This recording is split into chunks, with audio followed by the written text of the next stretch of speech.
ओम नमो भगवते वासुदेवाय नमः। जय श्री राधे कृष्णा। आप सब कैसे हैं? भगवान करे आप सब अपने घर में खुशहाली जीवन व्यतीत कर रहे हो। दोस्तों, जो लोग कहते हैं ना कि हम अपना भाग्य बदल देंगे, तो बिल्कुल गलत है। विधाता का लिखा हुआ भाग्य कभी नहीं बदलता, चाहकर भी आप नहीं बदल सकते। कोशिश करना है तो कर लीजिए, लेकिन जो भगवान ने लिख दिया कि हमारे भाग्य में ये है तो है ही, चाहे कुछ भी हो जाए। तो इसी विषय पर मैं आपके साथ एक कहानी शेयर करने वाली हूँ। बहुत ही एक रोमांच वाली स्टोरी है, अच्छी है, जिसे आप इंटरेस्टिंग के साथ सुनना पसंद करेंगे। एक ज्योतिष अपने बेटे की भाग्य बदलने की कोशिश करता है। तो चलिए सुनते हैं और जानते हैं कि क्या वो भाग्य बदल पाता है।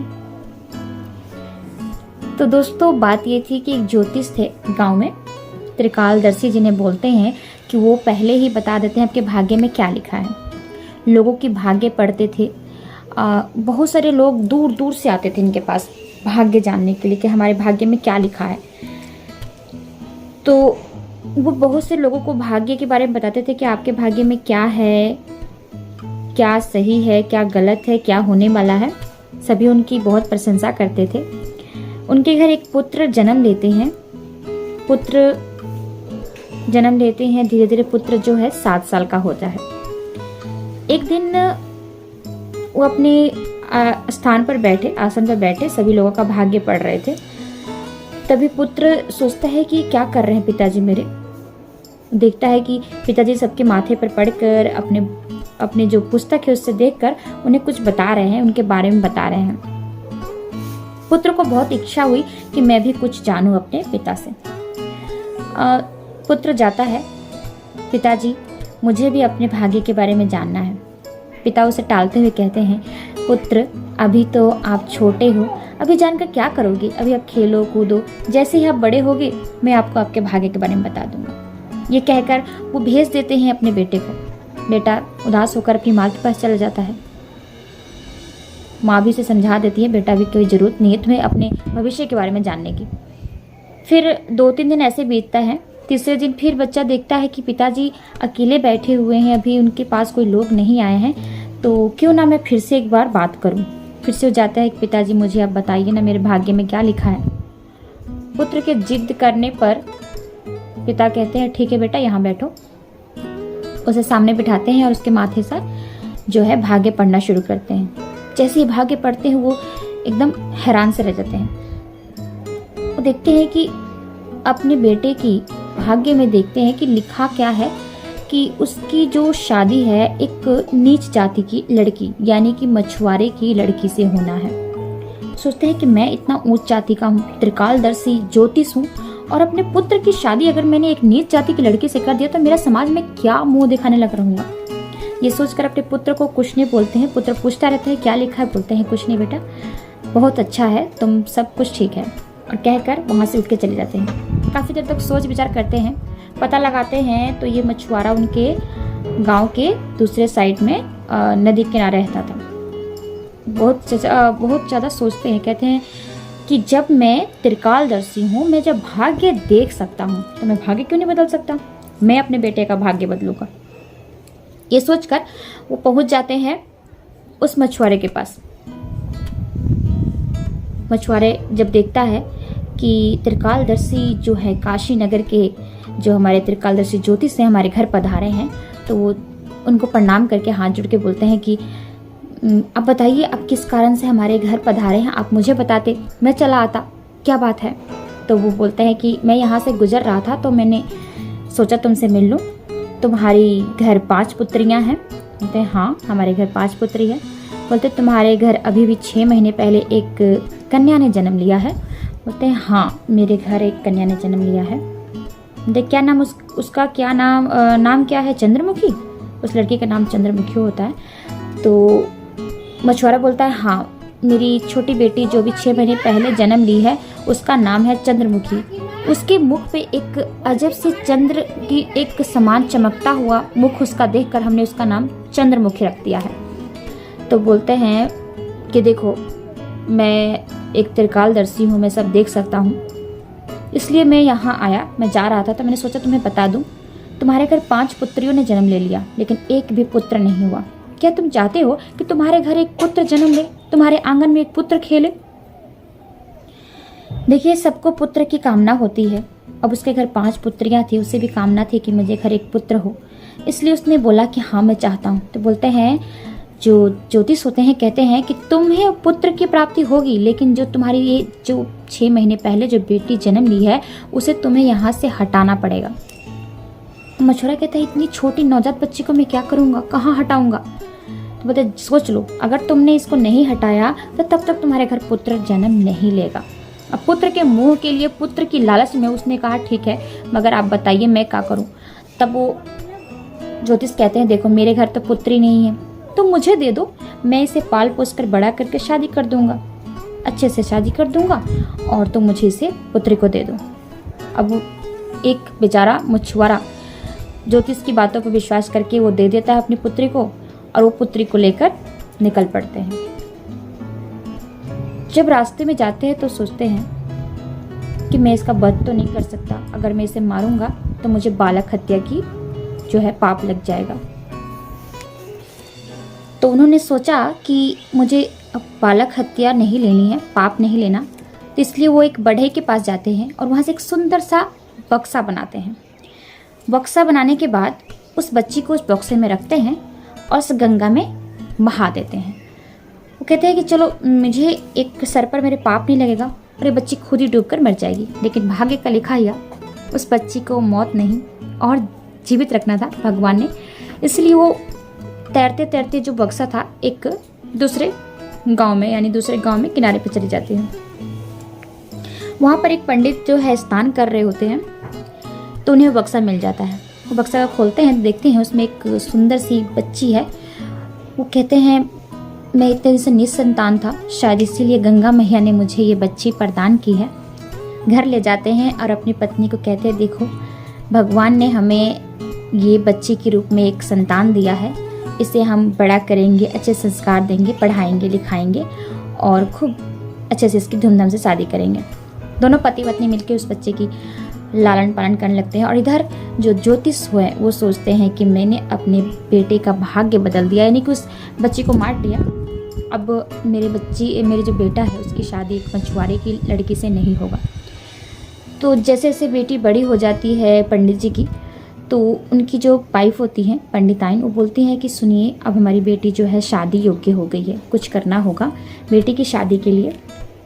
इसीलिए वो बोलते हैं कि ठीक है, मैं जाके पता लगाता हूँ। आसपास गांव में जाते हैं और पता लगाते हैं तो कहीं उनको एक सुयोग वर नहीं मिलता है। तभी वो चलते चलते काशी नगर में पहुँच जाते हैं। तो वहाँ किसी से पूछते हैं कि क्या यहाँ पर कोई ब्राह्मण है जिनके पुत्र है, जिनसे मैं अपनी बेटी की शादी कर सकता हूँ। तभी किसी से जान पहचान बताते हैं कि यहाँ पे एक ज्योतिष हैं जिनकी एक पुत्र है और बहुत ही अच्छे लोग हैं, अगर आप अपनी बेटी की शादी वहाँ करेंगे तो आपकी बेटी बहुत खुश रहेगी। वहाँ पहुँचते हैं और अपने जो ज्योतिष होते हैं वो उनको देखते हैं, दोनों आपस में बात करते हैं। तो ये बात फाइनल हो जाता है, वो भी खुश हो जाते हैं ज्योतिष के, चलो अब मुझे मछुआरे की बेटी की डर नहीं है और मैं आराम से अपनी बेटे की शादी कर सकता हूँ।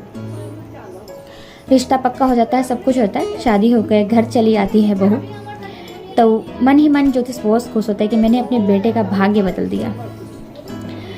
एक दिन होता क्या है कि जो उनकी बहू होती है उनको चाय लेकर आती है देने के लिए। चाय देने आती है तभी वो देखती है कि उनके जो ससुर है ज्योतिष हैं, मतलब भाग्य पढ़ रहे हैं। तो बोलती है, पिताजी क्या आप मेरा भाग्य पढ़ेंगे कि मेरे पुत्र होगा या पुत्री होगी?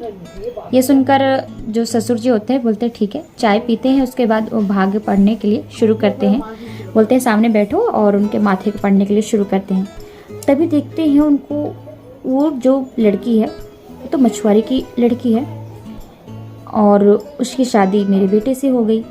अभी सोचकर सोचते हैं ये क्या हो गया, मैंने क्या कर दिया, मैंने तो उसका भाग्य, मतलब इसको तो गंगा में प्रवाहित कर दिया था, तो कैसे ये आ गई? फिर वो पूछते हैं, बेटी क्या तुम अपने पिताजी की इकलौती पुत्री हो? तो बताती है कि मेरे अपने माता पिता जो थे वो तो बहुत दुष्ट है, जिन्होंने मुझे गंगा में बहा दिया। मेरे ये दूसरे माता पिता हैं जिन्होंने मुझे बहुत लाड प्यार से पाला पोसा बड़ा किया है, इसीलिए मैं इनकी पुत्री नहीं, मतलब अपनी पुत्री नहीं हूँ, लेकिन उन्होंने बहुत मुझे किया, इसलिए मैं इनका सम्मान करती हूँ। ये तो बात उन्होंने पूरा पक्का कर लिया कि यही वो मछुआरे की लड़की है जिसे मैंने बक्से में डुबो कर मारने की कोशिश की थी, लेकिन ये बच गई है। अब वो दूसरा उपाय सोचने लगते हैं कि कैसे मैं इसको यहाँ से हटाऊं। इसलिए बोलते हैं, पुत्री तुम्हें अगर पुत्र प्राप्ति चाहिए तो तुम्हें मेरे साथ समुद्र किनारे चलना पड़ेगा। बहू चल पड़ती है। वहाँ पर वो आप जाते हैं तो एक अपने रिंग जो है अंगूठी निकालते हैं और उसे दिखाते हैं, देखो बेटी ये है अंगूठी और इसे मैं पानी में फेंक रहा हूँ, तुम्हें इससे पानी से निकाल कर आना है। अगर तुमने इस पानी से निकाल कर नहीं लाई तो तुम्हें घर नहीं आना होगा, ना ही अपने पिता के घर जाना है, ना ही अपने पति के घर। अगर पिता के घर जाओगी तो अपने पिता को खो दोगी और अपने पति के घर आओगी तो पति को खो दोगी। इसीलिए जब तक तुम ये अंगूठी लेकर नहीं आओगी तुम्हें पुत्र की भी प्राप्ति नहीं होगी और भी खाली हाथ आओगी तो तुम दोनों को खो सकती हो। ये कहकर वो चले जाते हैं अकेले छोड़कर अपनी बहू को। अब बहू अब चिंतित पानी में खोजती है, नहीं मिलता है, उदास हो जाती है, बोलती है अब अंगूठी तो मिली नहीं, अब ना मेरा घर, ना मैं अब ससुराल जा सकती हूँ, ना ही मैं अपने मायके जा सकती हूँ। इसलिए इधर उधर घूमती है, भटकती है।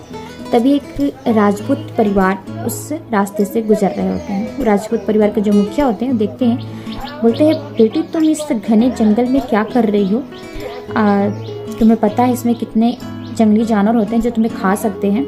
तब लड़की बोलती है, जो बहू होती है उनकी ज्योतिष की, कि मैं बहुत हालत की मारी हूँ, मेरा कोई नहीं है, इसलिए मैं समझ नहीं पा रही मैं कहाँ जाऊँ।